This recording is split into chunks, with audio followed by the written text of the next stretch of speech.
고린도전서 10장 1절에서 10절의 말씀입니다. 고린도전서 10장 1절에서 11절의 말씀. 신약성경 274페이지입니다. 제가 봉독합니다. 형제들아, 나는 너희가 알지 못하기를 원하지 아니하노니 우리 조상들이 다 구름 아래 있고 바다 가운데로 지나며 모세에게 속하여 다 구름과 바다에서 침례를 받고 다 같은 신령한 음식을 먹으며 다 같은 신령한 음료를 마셨으니 이는 그들을 따르는 신령한 반석으로부터 마셨음에 그 반석은 곧 그리스도시라. 그러나 그들의 다수를 하나님이 기뻐하지 아니하셨으므로 그들이 광야에서 멸망을 받았느니라. 이러한 일은 우리의 본보기가 되어 우리로 하여금 그들이 악을 즐겨한 것 같이 즐겨하는 자가 되지 않게 하려 함이니 그들 가운데 어떤 사람들과 같이 너희는 우상 숭배하는 자가 되지 말라. 기록된 바 백성이 앉아서 먹고 마시며 일어나서 뛰어논다 함과 같으니라. 그들 중에 어떤 사람들이 음행하다가 하루에 23,000명이 죽었나니 우리는 그들과 같이 음행하지 말자. 그들 가운데 어떤 사람들이 주를 시험하다가 뱀에게 멸망하였나니 우리는 그들과 같이 시험하지 말자. 그들 가운데 어떤 사람들이 원망하다가 멸망시키는 자에게 멸망하였나니 너희는 그들과 같이 원망하지 말라. 11절 다 같이 읽습니다. 그들에게 일어난 이런 일은 본보기가 되고 또한 말세를 만난 우리를 깨우치기 위하여 기록되었습니다. 아멘. 할렐루야. 우리 옆 사람하고 한번 인사합니다. 예배드리게 돼서 반갑습니다. 은혜 받읍시다. 네, 반갑습니다. 네.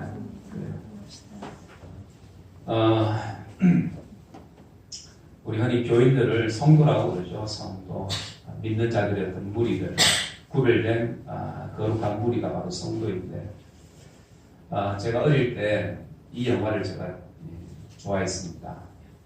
소림사 영화인데, 한 40년 전 사셨던 분들은 이게 참 옛날 소림사 중국 영화를 많이 봤을 것 같아요. 소림사 18동인이라는 이 중국 무술 영화가 있습니다. 소림사에서 이 무술을 연마한 이 중들이 스님들이 하산하기 전에 꼭 통과해야 될 이 시험이 있어요. 18동인이라는 이 관문을 통과해야 됩니다. 그 내용에 보면 막 기와장이 쏟아지고 그 쏟아지는 기와장을 피해야 되고 또 막 갑자기 튀어나오는 창, 또 칼, 이런 것들도 피해야 합니다. 그리고 막 벽이 막 좁아져요. 그러면 그 좁아지는 벽을 피해서 또 탈출을 해야 돼요. 그 벽도 통과하고 나면 나머지 이 마지막에 권법을 이 18명, 이 18동인들이 이 권법을 하는데 그 동인들을 다 이겨야 됩니다. 그 관문 하나를 다 이기고 나면 이제 하산을 하게 되는데, 그렇게 시험을 통과한 사람들을 소위 말하면 이 무림고수라고 얘기합니다. 무림고수. 사실은 이 관문 하나하나가 사실 얼마나 통과하기 어렵고 힘든지 그 영화를 보면 막 스릴이 있고 막 박진감이 넘치고 내가 막 그 소림사 그 무술 대가 되어가지고 내가 싸우는 것 같은 그런 막 느낌을 가지게 되는데, 여러분들 이렇게 이게 무술 세계에도 이게 무술 어떤 고수가 있겠죠. 고수. 마찬가지로 우리 믿음의 사람들도 우리가 믿음 생활을 오랫동안 하다 보면 여러 가지 많은 시험을 만나죠. 또 환난도 만나게 되고, 그런 환난들을 잘 이기는 사람, 이겨낸 사람들, 그런 사람들이 진정한 성도라고 얘기할 수 있습니다. 그래서 거룩한 무리가 바로 성도인데, 이렇게 거룩한 하나님의 백성이 되기까지 여러 가지 많은 시험도 겪어야 되고 연단도 핍박도 이렇게 받아야 합니다. 그래서 이런 연단, 핍박, 시험 이런 것들은 우리가 하나님의 나라에 갈 때까지 그 연단, 핍박, 시험들은 찾아오게 돼 있어요. 그래서 많은 관문들이 있고 장애물들이 있고 그렇다는 거예요. 그래서 때로는 사람이 장애물이 되기도 합니다. 내 신앙의 장애물. 환경이 장애물이 되기도 하고, 또 물질이나 또 건강이 어떤 신앙의 장애물이 되기도 합니다. 이런 여러 가지 많은 장애물을 잘 이겨내야 그러니까 신앙의 고수가 될 수 있는 거예요. 무림 고수가 있듯이 우리 신앙에도 고수가 있는 겁니다. 그래서 시험에 넘어지는 사람이 있는가 반면에 그 시험을 능히 이기는 사람이 있더라. 여러분들 오래 다닌다고 해서 이 신앙의 고수가 되는 게 아니라 또 열심히 봉사한다고 해서 여러분들 고수가 되는 것이 아니라 어떻게 해요? 사도행전 14장 22절에 보면 이렇게 말씀을 합니다. 다 같이 한번 읽어봅니다. 시작. 우리가 하나님의 나라에 들어가려면 많은 환난을 겪어야 할 것이다. 많은 환난, 많은 어떤 그 어려움들을 겪어야 할 것이다. 그래서 우리 믿음의 사람들, 신앙생활한 사람들 어떻게 신앙생활을 하냐 물어보면 여러 가지 많은 어려움을 많이 겪었다고 얘기합니다. 특별히 우리 신학교 온 친구들 이야기 들어보면 신학교 온다고 집에서 쫓겨나고 혁비로 맞고 아버지한테 맞고 그리고 집 쫓겨나고 그리고 제가 아버지한테 신학교 간댔더니 아버지가 저한테 쌍욕을 하시더라고요. 그래서 그때는 저 혼자만 교회 다니고 형님하고 아무도 안 다닐 때 그럴 때 아버지가 그래서 제가 쫓겨나가지고 교회에서 잔 적이 있습니다. 교회에서 잠을 자고 그랬던 적이 있습니다. 어쨌든 그런 관문들, 시험들이 누구에게나 우리 믿는 사람들이라면 누구에게나 다 찾아오게 됩니다. 이런 시험들을 우리가 잘 이겨야 되는데 오늘 이 본문에 이스라엘 백성들, 이 광야 생활을 했던 이 이스라엘 백성들을 통해서 그들에게 어떤 시험들, 장애물들이 있었나 그 장애물들은 오늘 우리가 하나님의 나라에 들어갈 때까지 우리가 또 겪어야 되는 장애물들이기도 합니다. 그래서 하나님 나라에 가는 이스라엘 백성들이 결국 그 종착지가 어디였어요? 가나안 땅이었잖아요. 가나안 땅. 하나님께서 예비하신 그 가나안 복과 이 복이 있는 축복의 땅. 그 땅을 이스라엘 백성들이 그 길을 향해서 달려가는 것처럼 오늘 우리 믿음의 사람들 역시 마찬가지입니다.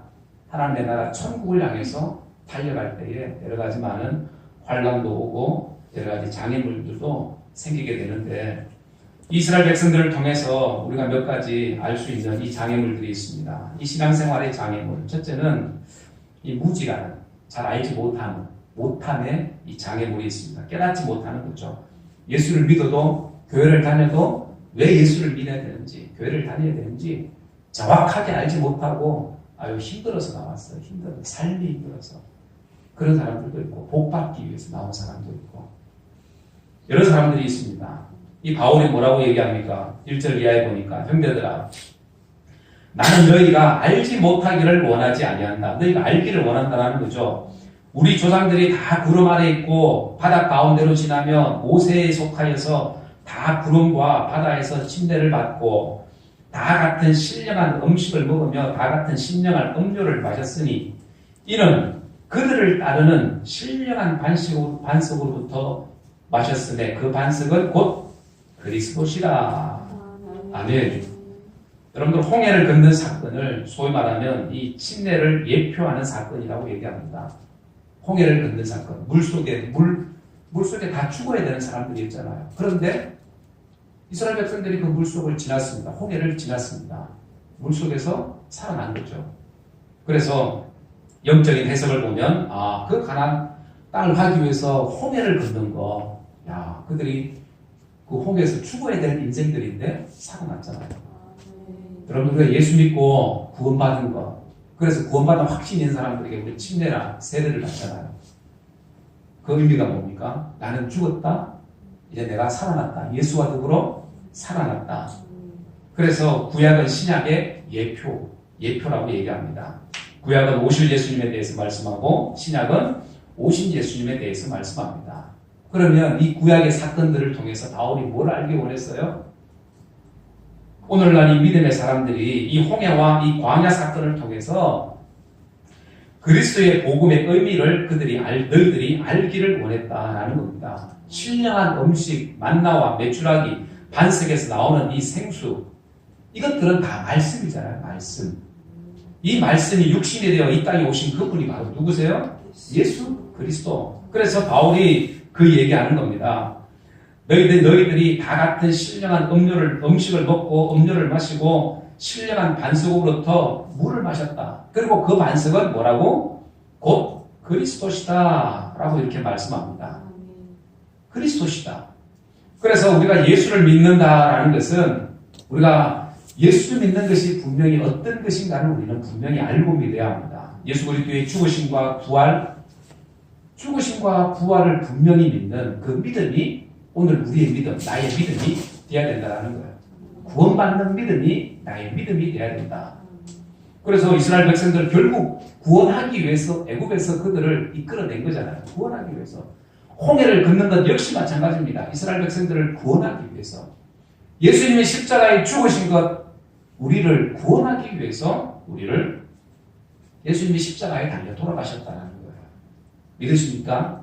아멘. 그래서 여러분들이 복음을 확실히 알아야 확실한 그 구원의 믿음, 구원의 기쁨과 또 구원의 소망, 천국의 소망을 우리가 가지게 되는 줄 여러분들 믿으시길 바랍니다. 그래서 여기에 대한 이것을 잘 알아야지. 복음에 대해서 우리가 확실히, 구원에 대해서 확실한 믿음을 가지고 있어야지 여기에 대해서 잘 알지 못하면 어떻게 돼요? 무지하게 되면. 예수님을 왜 믿어야 되는지 잘 모르고 교회에 나오면 잘못되면 이런 신앙이 기복신앙이 되는 겁니다. 기복신앙. 오늘 이 본문에 보면 이 홍해를 건넌 이스라엘 백성들, 홍해를 건너면서도 그 건너는 의미를 모르면 어떻게 해요? 그냥 놀라운 일을 경험한 것밖에 안 되는 겁니다. 신기한 거 내가 봤다? 그거밖에 안 되는 거예요. 야, 하나님께서 우리를 가나안 땅에 보내기 위해서 이 홍해를 건너게 하시는구나. 이 사실을 이 백성들이 깨달아야 되는데, 아이고야, 야, 이 애국 군사들은 다 몰살됐는데 우리는 이 홍해에서 여기서 살아났어. 그것을 보면서 그냥 단순히 기적만 생각한다면, 기적만 눈에 보이는 것만 그들이 보게 된다면 그냥 놀라운 것 한 번 경험한 것밖에 안 된다는 거예요. 우리가 침례받는 것, 세례받는 것도 마찬가지죠. 예수님이 나의 구세주가 되고 나의 하나님이 되고 내 인생의 주인이 된다는 사실을 내가 분명한 믿음으로 고백하고 확신하는 사람들이 세례나 침례를 받습니다. 그런데 거기에 대한 확실한 믿음의 고백 없이 내가 침례받게 된다면 어떻게 해요? 그냥 물속에 들어갔다 한 번 나오는 것밖에 안 되는 거예요. 물속에 들어갔다 물 한 번 먹고 그러고 나오는 거. 별 의미가 없잖아요. 그래서 침례를 받고 세례받는 거 또 받고 하는 사람들 그렇게 해서 또 받기도 하는데 어쨌든 여러분들 이 복음에 대한 분명한 확신이 우리에게는 있어야 될 줄 믿습니다. 주님께서 나와 함께 하심을 경험하지 못하면 우리는 천국의 소망이 있어도 그 천국이 어떤 곳인지를 경험하지 못합니다. 주님이 나와 함께 하신 것, 주님이 나를 위해 십자가에 달려 돌아가셨다는 분명한 믿음의 고백이 없이는 지금 내가 살아도 천국의 삶이 아니라 그냥 현실의 삶이 되는 거예요. 현실에 만족한 삶이 되는 거예요. 그러나 주님이 나를 위해서 천국을 예비하셨다는, 구원해 주셨고 영생을 주셨다는 그 사실을 믿게 되는 순간 우리에게 천국이 임하게 되는 줄 믿습니다. 그 천국의 삶을 우리는 이 땅에서도 누리면서 살아야 되는 거예요. 할렐루야. 그래서 이 무지의 장애물을 우리는 잘 극복을 해야 된다. 무지의 장애. 또 우리 신앙생활에 장애물이 있습니다. 우상이라는 장애물이 있습니다. 우상. 7절에 그들 가운데 어떤 사람들과 같이 너희는 우상 숭배하는 자가 되지 말라. 기록된 바 백성이 앉아서 먹고 마시며 일어나 뛰논다 함과 같으니라. 이스라엘 백성들이 홍해를 건넜습니다. 그리고 나서 가는 길에 시험이 있죠. 시험이 그들에게 있었습니다. 우상의 시험이 그들에게 찾아왔습니다. 모세가 출애굽기 32장에 보면 하나님께 십계명을 받으러 시내산에 올라갑니다.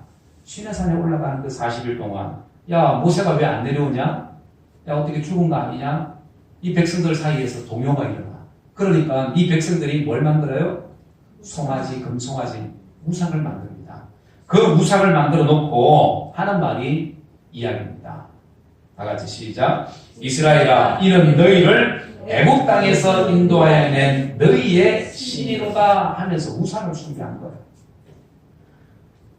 얼마 전까지만 해도 그 홍해의 기적을 보았는데, 그런데 이스라엘 백성들 그 기적을 잊어버리고 우상을 숭배했다라는 거예요. 우상을 숭배하는 것. 얼마나 어리석습니까? 얼마나. 사람들이 참 잊어버리는, 하나님께서 이 잊어버림에 이 기억력을 주셔가지고 감사하기는 한데, 그런데 잊지 말아야 될 것을 잊어버리는 이 이스라엘 백성들. 구원의 은혜를 잊어버리는 것. 그래서 금송아지를 만들고 우리를 인도하여 낸 신이 바로 이 신이다 하면서 우상을 섬긴 겁니다. 우상. 여러분들, 이 우상을 섬긴 이 이스라엘 백성들의 모습, 오늘날 우리에게도 마찬가지인 거예요. 우리가 하나님을 섬긴다라고 하면서도 한쪽으로는 우상을 섬기고 있지 않은지 우리는 생각해 보아야 돼요. 골로새서 3장 5절에 보면 탐심은 우상 숭배니라 라고 말씀합니다. 우리 속에 탐심이 있으면 그 탐심이 뭐라고요? 우상이라는 거예요. 우상. 그런 우상들이 우리에게 있다라는 거예요. 우리에게도. 돈을 사랑하게 되면, 돈을 탐하게 되면, 돈에 욕심이 생기면 우상이 되는 거예요. 쾌락을 사랑하게 되면 그게 우상이 되는 거예요. 자식을 사랑하거나 내 자신을 사랑하거나 뭔가를 하나님보다 더 사랑하는 것이 있으면 그것이 우상이 나는 거예요. 그래서 우리도 어찌 보면 이스라엘 백성들과 다를 바 없습니다. 이스라엘 백성들은 금송아지를 만들어서 우상으로 섬겼지만 우리에게는 그런 눈에 보이는 우상, 그런 우상도 있지만 눈에 보이지 않는 우상도 우리 속에 얼마나 많은지 모릅니다. 이런 우상을 가지고 우리가 하나님 나라에 들어갈 수가 없겠죠. 그래서 우리가 날마다 하나님 앞에, 주님 앞에 나올 때 회개합니다. 자백하는 겁니다. 은혜를 구하고 용서를 구합니다. 혹시 내가 죄를 짓지 않은가, 우상을 만들지 않았는가, 우상을 섬기고도 하나님 섬긴다고 하면서도 우상을 함께 섬기지 않았는가, 하나님보다 더 좋아하는, 더 사랑하는 것들이 내 속에 있지 않았나 돌아보아야 되는 거예요. 그래서 우리 속에 있는 우상을 여러분들 이 척결해야 될 줄 믿습니다. 우상을 버려야 될 줄 믿습니다. 욕심, 탐심, 우상이라고 성경은 분명하게 말씀합니다. 이런 우상들로부터 내가 벗어나야 되는 거예요. 이런 장애물이 있는 겁니다. 또 세 번째, 신앙생활의 장애물, 육체의 정욕이라는 장애물입니다. 육신이 원하는 것을 하는 것. 육신이 원하는 대로 내가 사는 거예요. 하나님 말씀대로 사는 것이 아니라 내 육신이 원하는 것, 내 몸이 원하는 대로 사는 것. 대표적인 것, 여러분들 오늘 본문 말씀 보면 이 음행을 얘기합니다. 8절. 그들 중에 어떤 사람들이 음행하다가 하루에 23,000명이 죽었나니 우리는 그들과 같이 음행하지 말자. 이 사건은 민수기 25장의 말씀입니다. 그 사건입니다. 바알 부올의 사건. 모압 왕이 이스라엘 이 백성들 죄를 짓게 해가지고 하나님으로부터 징계받게 만들자. 하나님으로부터 이 버림받게 만들자. 그렇게 해서 미인계를 씁니다. 미인계를 썼는데 거기에 이스라엘 백성들이 이 미인계에 넘어가는 거죠. 이방 여인들과 이 음행을 하게 됩니다. 먹고 마시고 즐기고 하나님 앞에서 이 음란한 이런 행동을 한 거예요. 그렇게 이 육신의 정욕을 따라서 살게 만들었습니다. 원하는 대로, 몸이 가는 대로 해라는 거예요. 그렇게 해서 어떤 일이 납니까?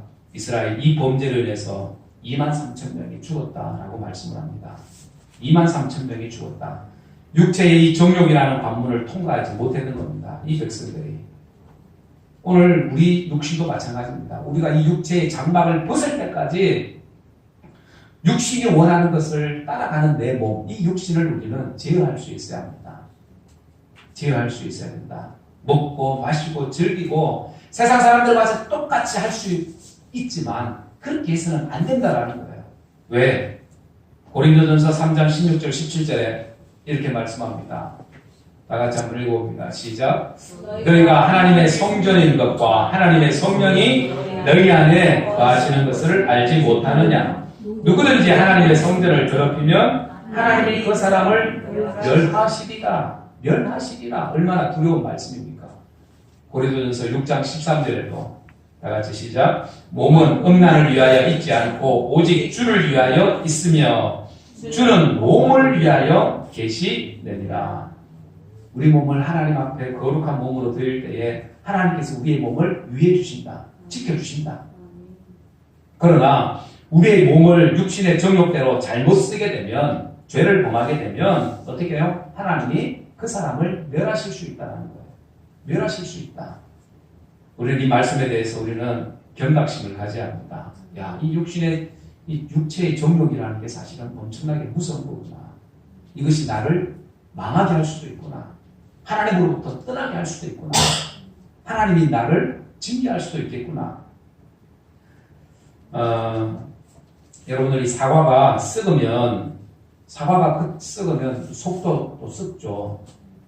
그런데 속은 썩었는데 겉이 썩지 않은 거 있습니다. 예전에 밤을 까서 겉은 멀쩡했는데 안을 열어보니까 안이 다 썩었어요. 그러면 그 밤은 어떤 밤이에요? 썩은 밤이 되어 있습니다. 썩은 밤. 여러분들, 우리가 예수를 믿으니까 나는 괜찮아. 교회 나왔으니까 괜찮아. 생각은 변화되었는데 내 삶이 변화가 되지 않았어.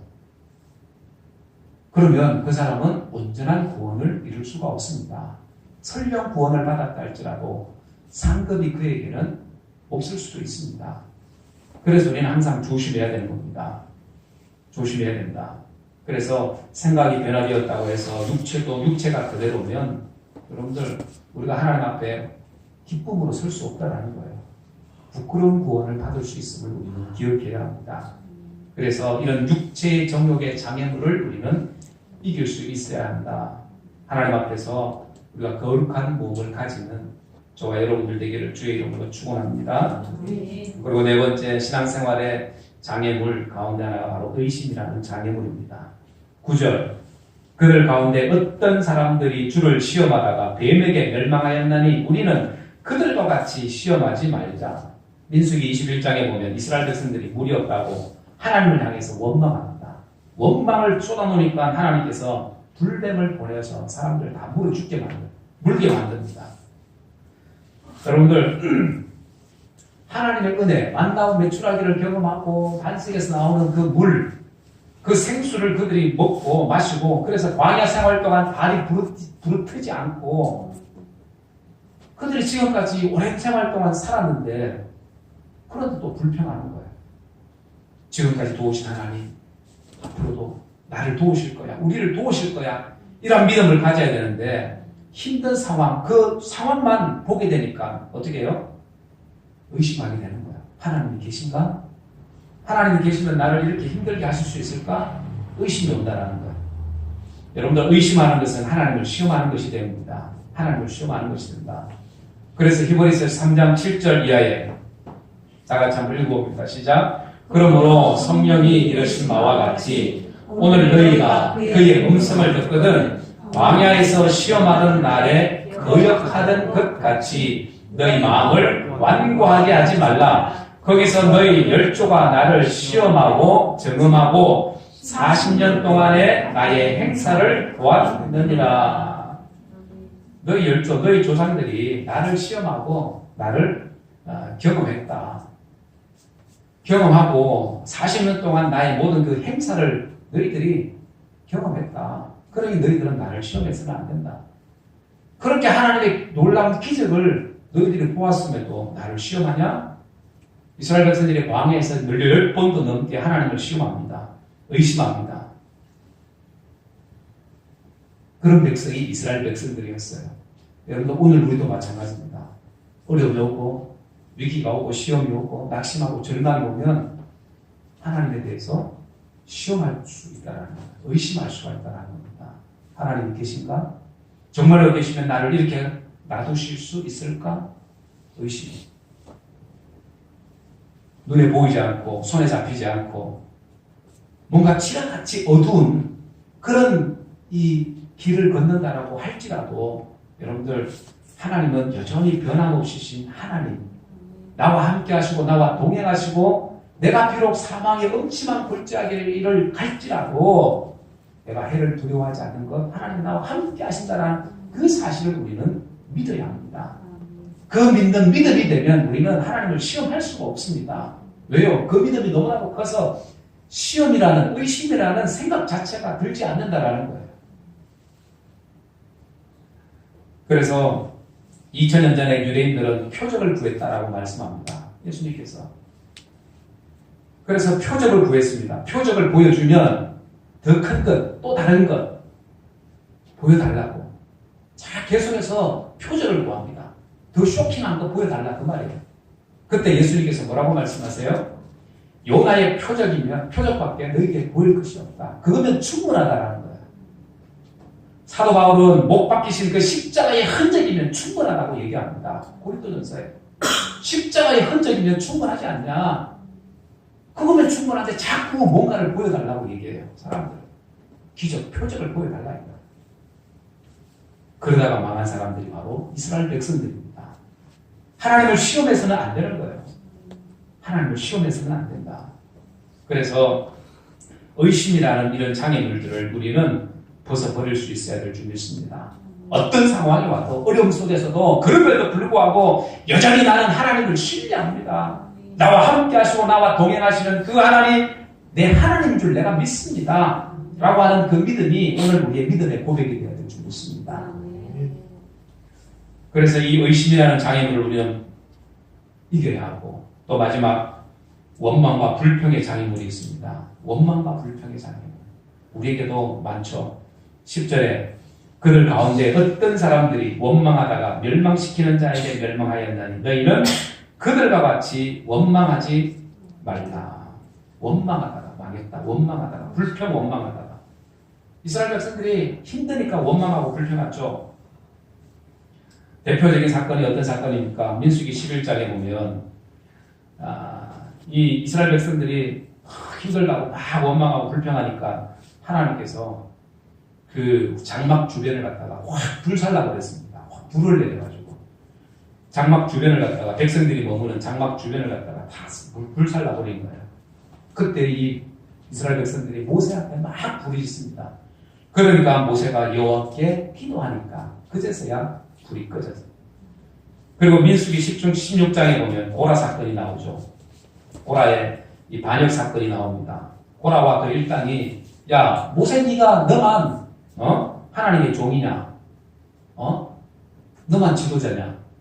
하면서 모세의 이 권위에 대항하다가 땅이 입을 벌렸습니다. 그게 뭐예요? 지진이 난 거죠.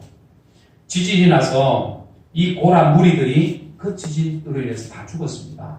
그리고 족장 250명이 함께 죽었습니다. 그 일로 인해서 하나님이 진노하셔서 전염병을 내리셨는데 이 전염병으로 인해서 14,700명이 그 많은 사람들이 죽었다고 말씀을 합니다. 지진이 나고 전염병이 난 거예요. 뭐에다가? 원망하고 불평하다가. 이 원망과 불평이 그 정도로 무서운 것입니다. 여러분들 하나님께서 애굽의 종살이로 해주던 그 얼마 되지 않는 이 약한 이 이스라엘 백성들 구원해 준 것만도 감사한데 광야 생활을 그렇게 어려움 없이 하나님의 불기둥과 구름 기둥으로 만나와 메추라기로 반석의 물로 그들을 인도하신 것 그것만 생각해도 감사해야 되는데 원망하고 불평했다는 거예요. 감사해야 될 인생들이 원망하고 불평했습니다. 오늘 우리 역시 마찬가지잖아요. 내가 하나님 앞에 감사하고 하나님 앞에 감사해야 될 인생이 원망하고 불평한다면 여러분들 이스라엘 백성들과 별 다른 것이 없습니다. 원망하고 불평했던 이스라엘 백성들. 오늘 우리 속에 원망과 불평이 혹시 없습니까? 있잖아요. 누구든지 한쪽에 그런 원망과 불평이 올라옵니다. 왜요? 우리가 옛사람의 그 죄성을 가지고 있기 때문에 항상 그것이 도사리고 있는 거예요. 성령으로 우리가 그 모든 것을 이기고 살아가지만 때로는 그 속에 있는 것들이 올라온다고. 화가 올라오듯이 그런 죄성이 올라온다는 거예요. 여러분들 그럴 때 여러분 우리는 원망과 불평이 아니라 오히려 하나님께서 우리에게 어떻게 하셨는지 나를 어떻게 인도하셨는지 내가 오래 힘들 때 하나님께서 나를 어떻게 도우셨는지를 우리는 생각해야 합니다. 그럴 때에 하나님께서 여러분들 우리를 하나님의 그 사람, 하나님의 백성, 하나님의 일꾼으로 우리를 사용하여 주시는 줄 여러분들 믿으시길 바랍니다. 그래서 내가 하나님 앞에 내가 쓰임받게 해주시고 감사합니다. 내가 비록 부족하지만 하나님 앞에 하나님의 일을 할 수 있어서 내가 감사합니다. 그런 감사한 인생이 돼야 되는 거예요. 내가 이렇게 쓰임받을 수 있는 것, 내가 주의 성전에서 봉사할 수 있는 것, 헌신할 수 있는 것. 이번 전도대회 때도 여러분들 한 사람 한 사람이 다 쓰임받기를 주의 이름으로 축원합니다. 나 때문에 다른 사람들에게 구원의 은혜를 전하고 복음이 그들에게 들어가고 그들이 여러분들 예수 믿는 사람이 된다고 생각하면 나 때문에 그런 인생들, 그런 사람들이 생긴다고 생각하면 얼마나 감사한 일이겠어요. 할렐루야. 사랑하는 여러분들, 이스라엘 백성들이 가는 길에 여러 가지 많은 시험들이 있었습니다. 여러 가지 많은 장애물들이 있었습니다. 오늘 우리 역시 마찬가지입니다. 하나님 나라에 들어갈 때, 주님 나라 천국 갈 때까지 우리에게도 똑같이 장애물들이 찾아옵니다. 무지에 대한 장애물, 잘 알지 못하는 이 장애물, 우상의 장애물, 육체의 정욕에 대한 장애물, 불신과 이 의심에 대한 장애물, 그리고 원망과 불평에 대한 이런 장애물들, 이런 장애물들이 수시로 우리에게 찾아올 수 있습니다. 그런 장애물들이 찾아올 때 그 장애물들을 우리는 슬기롭게 지혜롭게 잘 이겨야 될 줄 믿습니다. 내 힘으로는 할 수가 없습니다. 하나님 주시는 힘으로. 나는 할 수 없지만 나와 함께 하시는 그 하나님께서, 주님께서 함께 하시면 내가 그 장애물들을 내가 이길 수 있습니다. 그 장애물을 내가 이기고 내가 나가겠습니다. 이 믿음의 고백이 여러분들의 고백이 되어지고, 그리고 늘 기쁨과 감사함 속에서 살아가는, 천국 소망으로 살아가는 저와 여러분들이 다 되어지기를 주 예수 이름으로 간절히 축원합니다. 기도하겠습니다. 이 시간 우리 말씀을 생각하면서 여러분들 한번 기도합니다. 사랑하는 여러분들, 우리가 이 땅을 살아갈 때에 여러 가지 많은 장애물들이 우리에게 분명히 찾아옵니다. 여러 가지 많은 시험과 환난이 찾아옵니다. 그런 장애물들이 찾아올 때에 어떻게 해야 합니까? 그 장애물들을 우리는 뛰어넘을 수 있어야 합니다. 이겨낼 수 있어야 합니다. 이런 모든 시험들을 이기고 우리가 주님 주시는 그 기쁨과 감사함 속에서 우리는 살아가는 하나님의 거룩한 성도가 되어야 합니다. 하나님, 이 시간 우리에게 여러 가지 많은 어려움들이 찾아올 때, 장애물들이 찾아올 때 그 장애물을 잘 이길 수 있는, 넘어설 수 있는 우리의 믿음 되게 하여 주옵소서. 우리가 정말로 주님 주신 그 기쁨과 감격 속에 살아가는, 감사함에 살아가는 우리의 인생, 나의 인생이 되게 하나님 축복하여 주옵소서. 우리 다같이 한번 통성으로 기도하도록 합니다. 고마우신 아버지 하나님, 은혜 주님 감사합니다. 하나님 중산자들에게 주님 찾아와 주셔서 귀한 은혜 주셨습니다. 하나님의 거룩한 백성으로, 하나님의 백성으로 살게 하셨습니다. 감사합니다. 그러나 우리의 삶에 여러 가지 많은 어려움들이 찾아옵니다. 장애물들이 찾아옵니다. 하나님의 모든 장애물들이 이기고 하나님 승리하는 주들에게 되게 하여 주옵소서. 하나님의 거룩한 백성들에게 도와주옵소서. 살아계신 아버지 들에게 주님 찾아와 주셔서 귀한 은혜 주셨습니다. 주에게 그 구름 속에서 저희들을 구원해 주시고 살려 주셨습니다. 하나님 나라의 백성 되게 하신 것 감사합니다. 하나님, 무엇보다도 우리가 이 땅을 살아갈 때에 아버지 하나님이여, 주님 나라, 하나님 나라에 들어갈 때까지 여러 가지 환난을 겪을 거라고 말씀합니다. 장애물들이 있을 것이라고 말씀합니다. 하나님 말씀에 대한 무지의 그 장애물들, 우상의 장애물, 육체의 정욕의 장애물, 불신의, 의심의 장애물, 원망과 불평의 이러한 장애물들이 분명히 찾아올 것입니다. 이러한 장애물을 만났을 때 하나님, 내 힘으로는 할 수 없지만 하나님 주님 주시는 그 힘으로 이 모든 시험을 이기게 하여 주옵소서. 이 모든 장애물들을 이기게 하여 주옵소서. 그리고 우리 속에 아버지 하나님이여 기쁨과 감사함이 넘치게 하시고 우리 속에 천국 소망으로 충만할 수 있도록 성령 하나님 역사하여 주옵소서. 그 믿음 가지고 우리 남은 생애를 살아갈 수 있도록 주여 은혜를 내려 주옵소서. 주께서 함께 하심을 믿고 감사드리올 때에 거룩하신 예수님의 이름으로 간절히 기도드리옵나이다. 아멘. 우리 찬송 413장 찬송하시면서 예물 드리는 시간을 갖도록 합니다.